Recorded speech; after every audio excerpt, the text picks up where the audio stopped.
What's the good word, y'all? It's your boy DKB here. So, as usual, we've already spent a significant portion of the latter stages of our regular season going through what's going to happen in free agency for us, not only our internal options, but who we may go out and look to sign, draft picks, who may be available, who do we feel like is going to be that best option for, continuing to build this roster, and then the coaching staff. And I do think that should continue to be the primary focal point, at least until we get to a state where we understand what the full coaching staff will look like again.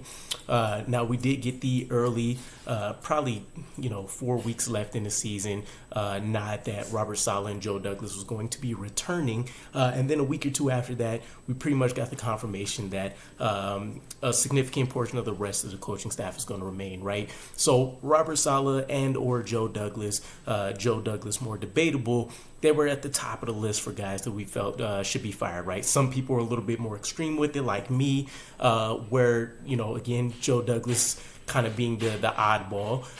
The rest of the coaching staff I felt like should get fired. With them returning, it's a moot point. But then you started taking a look at the position and assistant coach levels.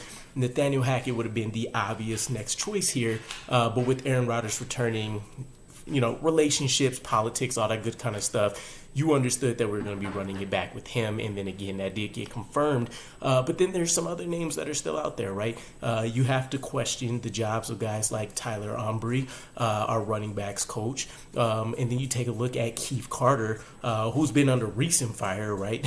Not only did you have the comments from former players of him prior to us even signing him, but then you had the re-acknowledgement of him being a trash position coach, by former players. And then you have guys like Breece Hall and I believe it was Mekhi Becton liking some of those same tweets that were circulating and, retweeting with laughing emojis and all this other kind of stuff. So you would assume a guy like that would be fired, right? And then, you also have Todd Downing, our passing game coordinator.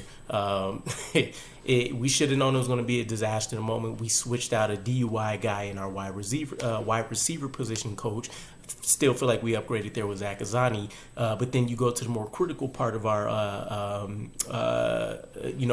offense in this passing game coordinator role, and you go inside the guy dealing with the DUI and Todd Downing. So liked some of the histories. I mentioned this plenty of times, but still it seemed like there were better options if we just kept things objective that we could have looked at.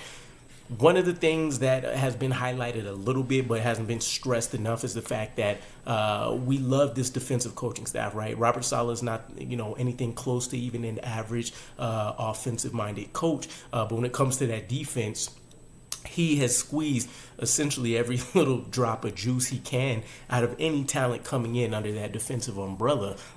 He's been able to help develop Jeff Ulbrich into what looks like a head coaching candidate. And then you have some of his position coaches that look like they're even ready to take steps to move into defensive coordinator positions when you take a look at guys like Tony Oden. And then you have the topic of our conversation here, Marquand Manuel, our safeties coach. Now, in regards to Marquand Manuel, he is going to be interviewing for the Jacksonville Jaguars defensive coordinator position. I believe he has some previous ties from his time with the Eagles. I want to say prior to his Falcons experience. Nonetheless, I think there was some crossover at some point there, so there is going to be a little bit of familiarity.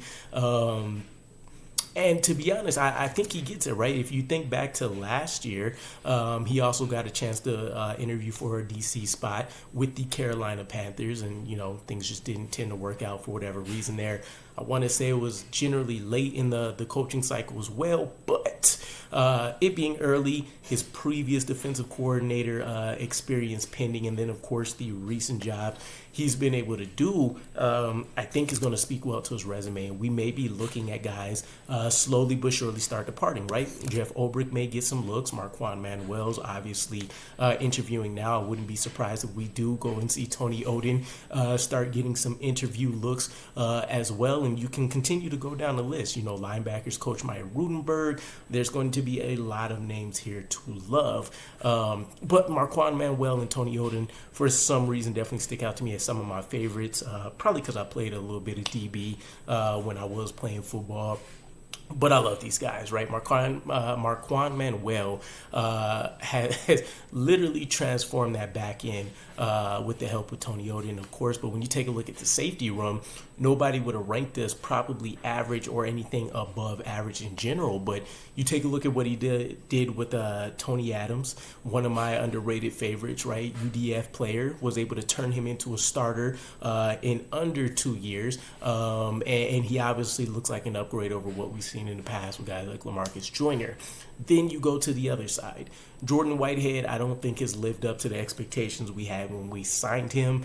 He has played out of position. There's a few other things you can make excuses for, but for the most part, what was advertised, I don't think is what we received. But you still have had games where he stood out tremendously, right? You even think about the week 1 Bills game against Josh Allen with the 3 interceptions, helped him get a nice incentive bonus right out of the gate. And then you have the work of Ashton Davis, right? This is a guy that looked like he was going to be a bust for us.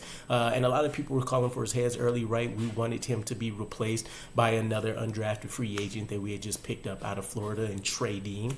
And yet, Ashton Davis had came out and put on the best performance of his career so far, obviously in a backup role in limited reps, but he did take on a bit of a new role in combo packages, and he made the most of literally every opportunity that he could when it came to the turnover battle. So outside of guys like Geno Stone from the Ravens, you can put Ashton Davis up there with the top tier performances of a backup safety this season. So he has some pretty nice recent things to speak to what he's been able to do, but I would personally hate to see him go.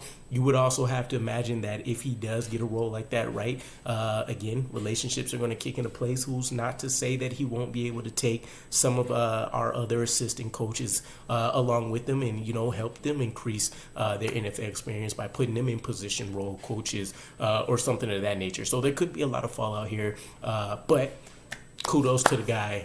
Definitely hope he gets the job if that's the best career move for him. But we'll have to see how things pan out, and it will be interesting to see if we do have some guys leave on that side of the coaching staff, who Robert Saleh would opt to replace a lot of these guys with.